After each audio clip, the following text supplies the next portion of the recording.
We mentioned last week that there are some specific steps that can be taken to create a zombie. So this is from Melville Hershkovitz and Melville and Francis Hershkovitz.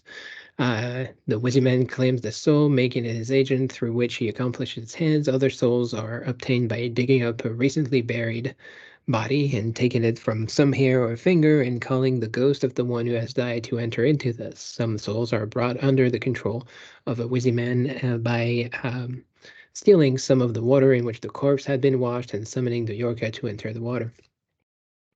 And of course, this is something that is probably the most common way that we associate voodoo is with ritual, and the voodoo dolls, especially voodoo dolls that are typically poked with needles to affect the person that they kind of look like, or made with a lock of their hair to again affect the person to whom their hair belongs. It is probably the most commonly associated version of voodoo and or zombies, whatever the situation might be. But this is only able to happen not by accident, but by knowledge, and especially knowledge from a middleman of some sort. And of course, some kind of tools of implements that make this magic possible. And obviously, this is commonly associated now, but it became kind of a late interest for people who were in the domain of studying myth, and that is ritual. Cliff Gertz was a very important figure into putting the emphasis on ritual. For it is in ritual that is consecrated behavior, that this conviction that religious conceptions are veridical, that means true, and that religious directives are sound is somehow generated. It is in some sort of ceremonial form, even if that form be hardly more than the recitation of a myth, the consultation of an oracle, or the decoration of a grave, that the moods and motivations which sacred symbols induce in men and general conceptions of the order of existence which they formulate for men meet and reinforce one another. And I mean, right there is probably the most complete definition we'll get to in terms of understanding what ritual is. So consecrated behavior, that is the behavior that we make sacred. So the kind of behavior that can only be associated with that practical myth. In other words, if you imitate or if you do something like the consecrated behavior, like the ritual, even for jokes, this is kind of a taboo. If you've ever seen one of those movies where they have a Ouija board, just pulling the Ouija board or having fun with it is considered it's considered taboo by the well, usually by the innocent people, and obviously by the hero, the person who is eventually going to beat the ghost summoned by the Ouija board. And more importantly, so this is what makes the religious conception veridical, so that brings it into the world and kind of creates the religious directive. That is, it formulates the pattern for the religion. And well, this is what we're looking at this week, partly, and we're going to start today with the repetition of the ritual, and that is probably the most common way in which we think about it. We'll get that a little bit later at the end, but also with the idea of the of making an idea or a set of idea that exists in the religious world down to the realm of physical of physical life. So the ritual itself is consecrated, sacred, and we have that profane life that is outside of it. So by bringing this ritual into our lives, we are bringing the sacred into the profane, and we are essentially able to interact with the divine, or at least the people that have the knowledge to do so are able to interact with the divine, because this is not something that we can do lightly. Again, right? If you by accident created a voodoo doll, let's say your child playing with a doll, and you just so happen to grab a lock of hair from your mom, that does not magically turn that into a voodoo doll, or accidentally create a ritual. I mean, there has to be a very specific set of rules, a set of order that makes this ritualistic. And so Garrett points out that this is a way to put our life back into the context of the ritual and of the religious. No one, not even a saint, lives in the world religious symbols formulate all of the time, and the majority of men live in it only at moments. So we don't live in the sacred world at all times, and the stories that we know of the heroes of the myth are happening in times and places. In other words, we don't have the full life story of what saints did, of what the heroes did. The everyday world of common sense objects and practical acts is, as Schitt says, the paramount reality in human experience. Paramount in the sense that it is the world in which we are most solidly rooted, whose inherent actuality we can hardly question, however much we may question certain portions of it, and from whose pressures and requirements we can least escape. So the material context, the material life that we are living in is the most obvious one, and obviously, because it is the most obvious, it is also the hardest to get over with, essentially. So, being able to put ourselves out of the context of our daily material life, the world that is there and that is kind of crumbling underneath us, and by contrast putting ourselves closer to the sacred, to being maybe above that or below that, I mean, wherever you see your supernatural life to happen, is important, and the ritual helps us reconnect with what is above, what is below, what is wherever, and helps us know how to get to that space that is no longer material and out of the material. It's probably important to note that Garrett was pointing out too what he calls a religious system, and this is kind of his thing is looking at the systematic articulation of how things work. And to him, the myth is a cornerstone of that, but the ritual is what allows for the religious system to really bring the myth into the world. So this is again a kind of a cog into a larger system that helps us become closer to the sacred. And obviously, we have already mentioned some parts of that, for example, and when we mentioned ideas of life and death just a couple of weeks ago, and a little bit when we talked about zombies last week, because we are finding this path in our world, our material world, but also finding this path through the supernatural, spiritual world. We're also finding our way to create a connection with those in a way that is going to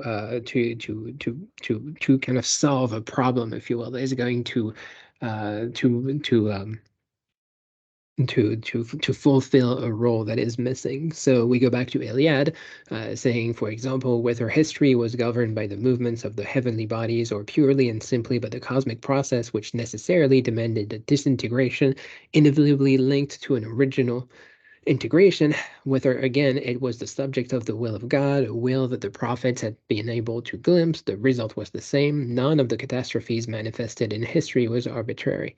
Empires rose and fell, wars caused innumerable sufferings, immorality, dissoluteness, social injustice steadily increased because all this was necessary, that is, was willed by the cosmic rhythm, by the demiurge, by the constellation, by the will of God. Demiurge being the creator God. Um, so the realm, the rhythm of life and death, this alternation of things that are good and bad, the rise and fall of empires, those things are really legitimated through this kind of order that is set for us by the deity, and being able to connect the good parts of our life and the bad parts of our lives to something that is, in the end of the day, meaningful, at least meaningful on a spiritual level, is obviously a much easier explanation for anything and everything that has gone right or wrong, and that whatever we have achieved was achieved by the grace of God. Whatever we have failed was also failed by the grace of God, because it could have been worse, and of course we have avoided the worst. And this is also in the context of what Joseph Campbell told us about the heroes who are going through that necessary trip to the ordeals, to the bad parts of our life that shows us how they have achieved that particular obstacle in their lives. So we can learn from them just like they have learned from going through this. So we know that whatever bad thing is happening in our lives has happened before, and by knowing that there is somebody like us out there and somebody like us who has experienced the same thing we have and felt the same thing we have is an easy way to reconcile our identity that is being kind of shattered by these events into the bigger identity that exists out there, that of the hero or heroine god that is pointed out here, of course, again refer to the conversation about heroes from a few weeks ago.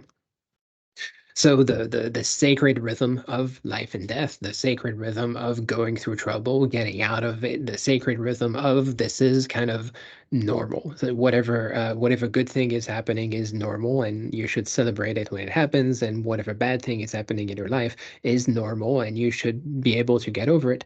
Is kind of the way for us, the way out for us in terms of making sense of everything that is happening. And of course, by Eliad's standard, this is a better way for us to see what is really important, and the justification of a historical event by the simple fact that it is a historical event. In other words, by the simple fact that it happened that way, will not go far toward freeing humanity from the terror of the event aspires.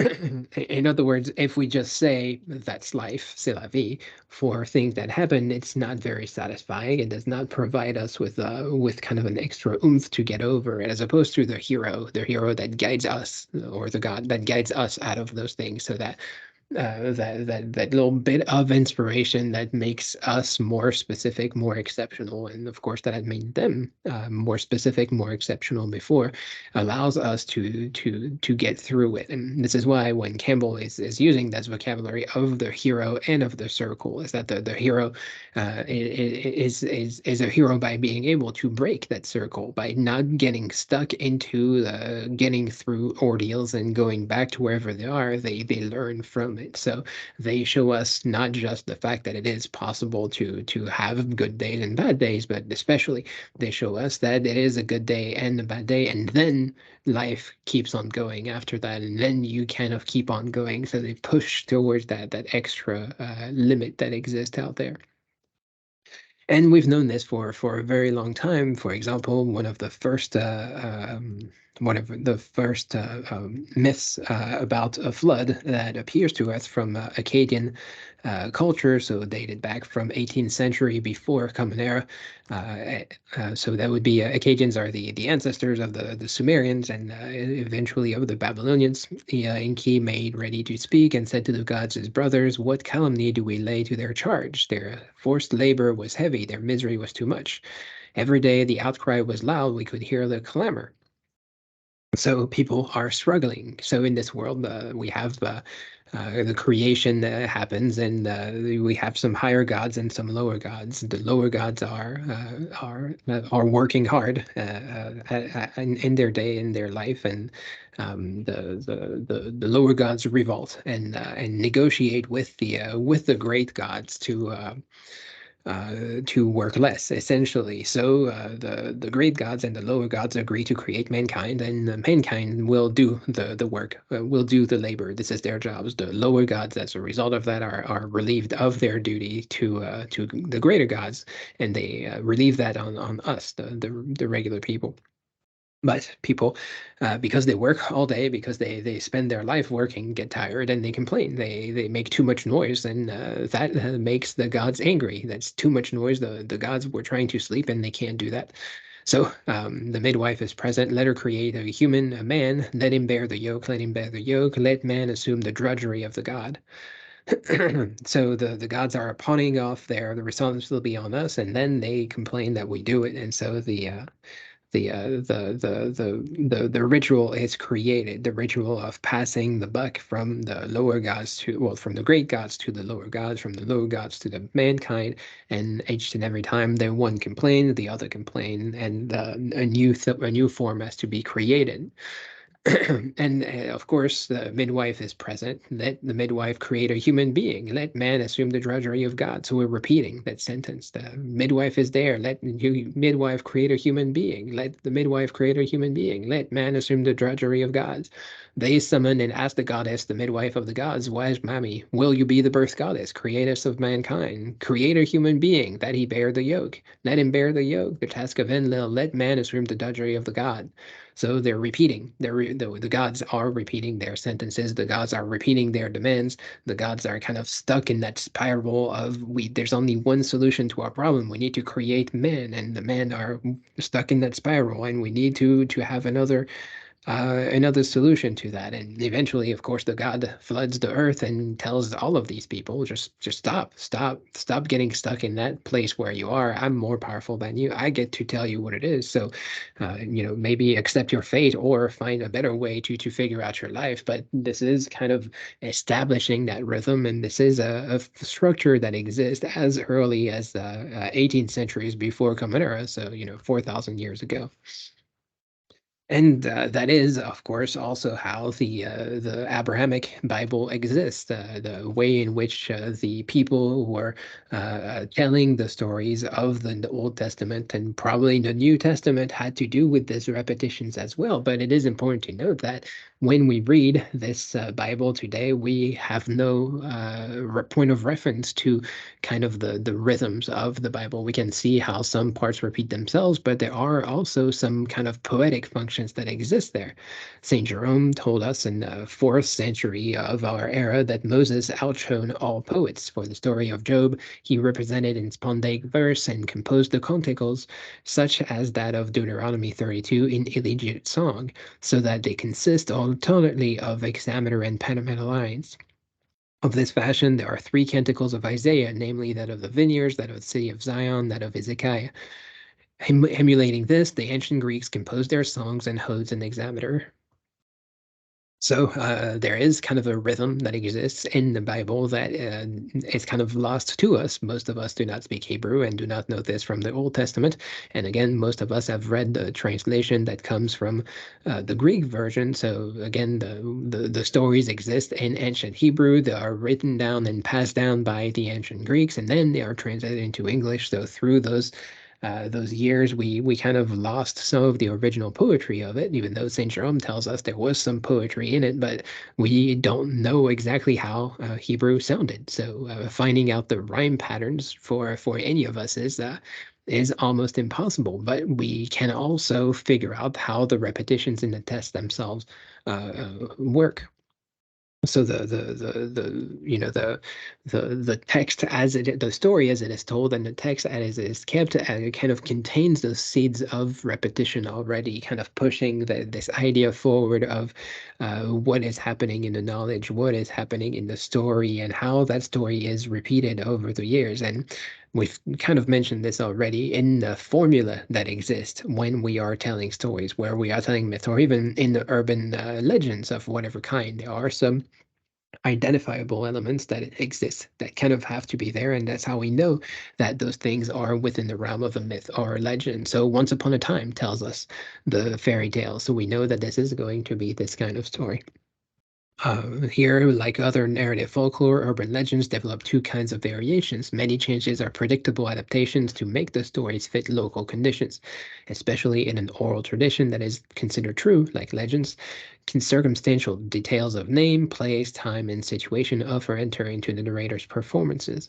More significant variations, however, go beyond local color to introduce new characters, objects, or plot elements, and especially attempts on the part of the storytellers to explain the story, sometimes called oral literary criticism, when other narrators repeat and expand upon these variable elements to become accepted into a wider tradition and further shape legends as cultural symbols.